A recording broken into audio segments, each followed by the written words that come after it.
श्रीमद् वाल्मीकि रामायण अयोध्या कांड अध्याय 23। लक्ष्मण की ओस भरी बातें, उनके द्वारा दैव का खंडन और पुरुषार्थ का प्रतिपादन। श्री रामचंद्र जी जब इस प्रकार कह रहे थे, उस समय लक्ष्मण सिर झुकाए कुछ सोचते रहे। फिर सहसा शीघ्रता पूर्वक वे दुख और हर्ष के बीच की स्थिति में आ गए। श्री राम के राज्याभिषेक में विघ्न पड़ने के कारण उन्हें दुख हुआ और उनकी धर्म में दृढ़ता देखकर प्रसन्नता हुई।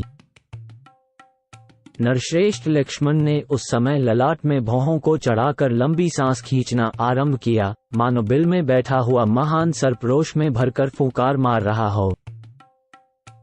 तनी हुई भौहों के साथ उस समय उनका मुख कुपित हुए सिंह के मुख के समान जान पड़ता था। उसकी ओर देखना कठिन हो रहा था। जैसे हाथी अपनी सूंड हिलाया करता है, उसी प्रकार वे अपने दाहिने हाथ को हिलाते और गर्दन को शरीर में ऊपर नीचे और अगल बगल सब ओर घुमाते हुए नेत्रों के अग्रभाग से टेढ़ी नजरों द्वारा अपने भाई श्री राम को देखकर उनसे बोले, भैया, आप समझते हैं कि यदि पिता की इस आज्ञा का पालन करने के लिए मैं वन को न जाऊं तो धर्म के विरोध का प्रसंग उपस्थित होता है। इसके सिवा लोगों के मन में ये बड़ी भारी शंका उठ खड़ी होगी कि जो पिता की आज्ञा का उल्लंघन करता है, वह यदि राजा ही हो जाए तो हमारा धर्मपूर्वक पालन कैसे करेगा। साथ ही आप ये भी सोचते हैं कि यदि मैं पिता की इस आज्ञा का पालन नहीं करूं तो दूसरे लोग भी नहीं करेंगे। इस प्रकार धर्म की अवहेलना होने से जगत के विनाश का भय उपस्थित होगा। इन सब दोषों और शंकाओं का निराकरण करने के लिए आपके मन में वंगमन के प्रति जो ये बड़ा भारी संभ्रम उतावलापन आ गया है, ये सर्वथा अनुचित एवं भ्रममूलक ही है, क्योंकि आप असमर्थ दैव नामक तुच्छ वस्तु को प्रबल बता रहे हैं। दैव का निराकरण करने में समर्थ आप जैसा क्षत्रिय शिरोमणि वीर यदि भ्रम में नहीं पड़ गया होता तो ऐसी बात कैसे कह सकता था। अतः असमर्थ पुरुषों द्वारा ही अपनाए जाने योग्य और पौरुष के निकट कुछ भी करने में असमर्थ दैव की आप साधारण मनुष्य के समान इतनी स्तुति या प्रशंसा क्यों कर रहे हैं। 5-7 धर्मात्मन, आपको उन दोनों पापियों पर संदेह क्यों नहीं होता। संसार में कितने ही ऐसे पापासक्त मनुष्य हैं जो दूसरों को ठगने के लिए धर्म का ढोंग बनाए रहते हैं, क्या आप उन्हें नहीं जानते हैं।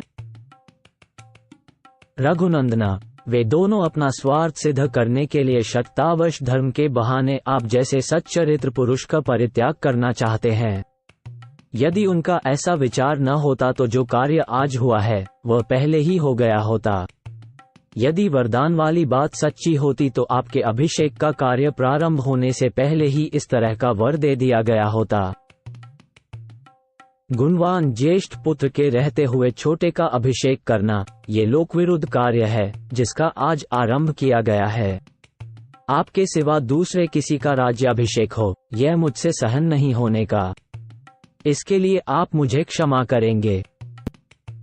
महामते, पिता जिस वचन को मानकर आप मोह में पड़े हुए हैं और जिसके कारण आपकी बुद्धि में दुविधा उत्पन्न हो गई है, मैं उसे धर्म मानने का पक्षपाती नहीं हूँ।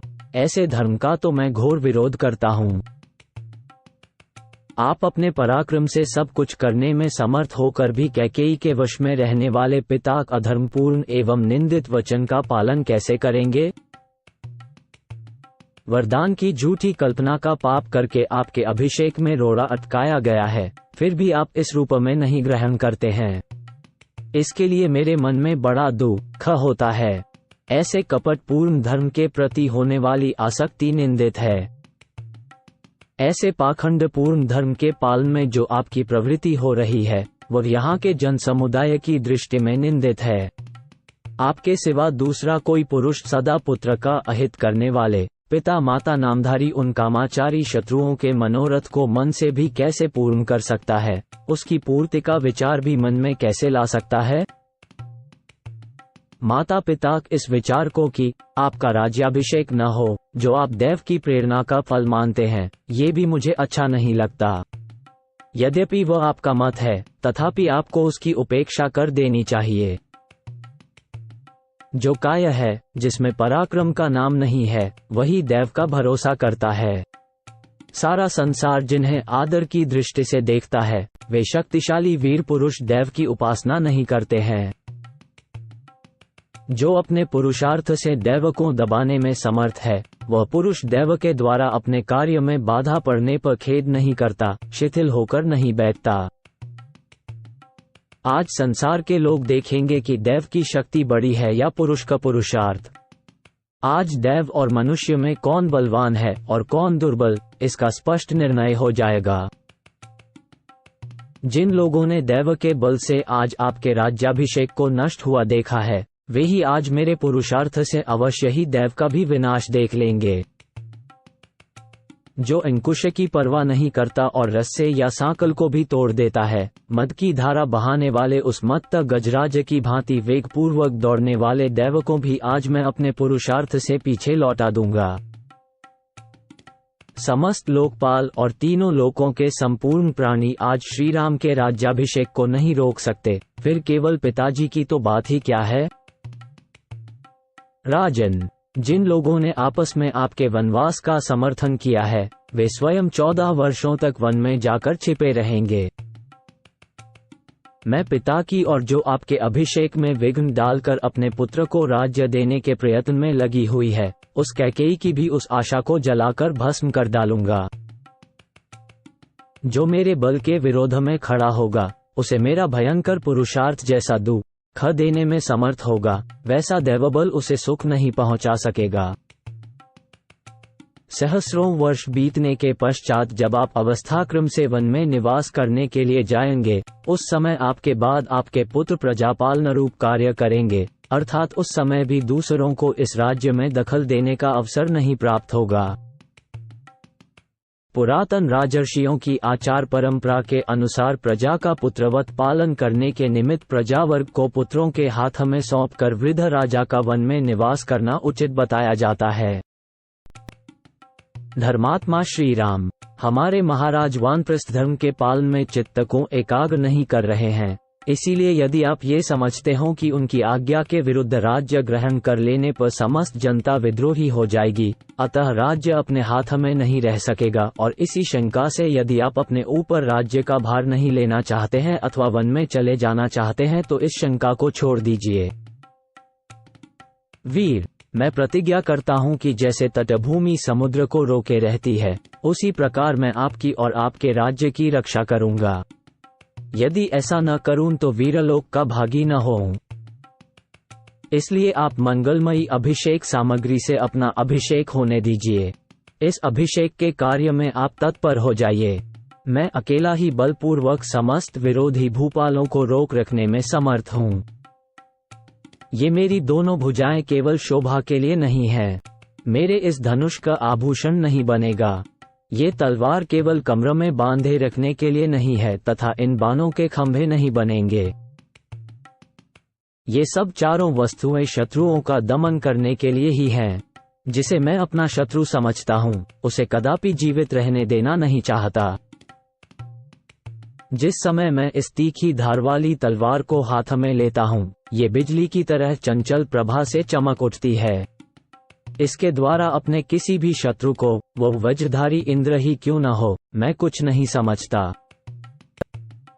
आज मेरे खड्ग के प्रहार से पीस डाले गए हाथी, घोड़े और रथियों के हाथ, जांघ और मस्तकों द्वारा पटी हुई यह पृथ्वी ऐसी गहन हो जाएगी कि इस पर चलना फिरना कठिन हो जाएगा। मेरी तलवार की धार से कटकर रक्त से लथपथ हुए शत्रु जलती हुई आग के समान जान पड़ेंगे और बिजली सहित मेघों के समान आज पृथ्वी पर गिरेंगे। अपने हाथों में गोह के चर्म से बने हुए दस्ताने को बांधकर जब हाथ में धनुष ले मैं युद्ध के लिए खड़ा हो जाऊंगा, उस समय पुरुषों में से कोई भी मेरे सामने कैसे अपने पौरुष पर अभिमान कर सकेगा। मैं बहुत से बाणों द्वारा एककों और एक ही बाण से बहुत से योद्धाओं को धराशायी करता हुआ मनुष्यों, घोड़ों और हाथियों के मर्मस्थानों पर बाण मारूंगा। प्रभु, आज राजा दशरथ की प्रभुता को मिटाने और आपके प्रभुत्व की स्थापना करने के लिए अस्त्रबल से संपन्न मुझ लक्ष्मण का प्रभाव प्रकट होगा।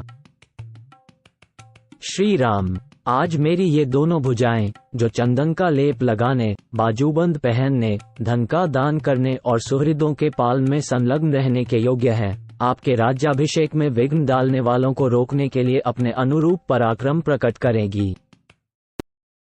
प्रभो, बतलाइए, मैं आपके किस शत्रु को अभी प्राण, यश और सुहृद जनों से सदा के लिए बिल्व कर दूं। जिस उपाय से भी यह पृथ्वी आपके अधिकार में आ जाए, उसके लिए मुझे आज्ञा दीजिए, मैं आपका दास हूं। रघुवंश की वृद्धि करने वाले श्री राम ने लक्ष्मण की ये बातें सुनकर उनके आंसू पोंछे और उन्हें बारंबार सांत्वना देते हुए कहा, सौम्य, मुझे तो तुम माता पिता की आज्ञा के पालन में ही दृढ़तापूर्वक स्थित समझो। यही सत्पुरुषों का मार्ग है।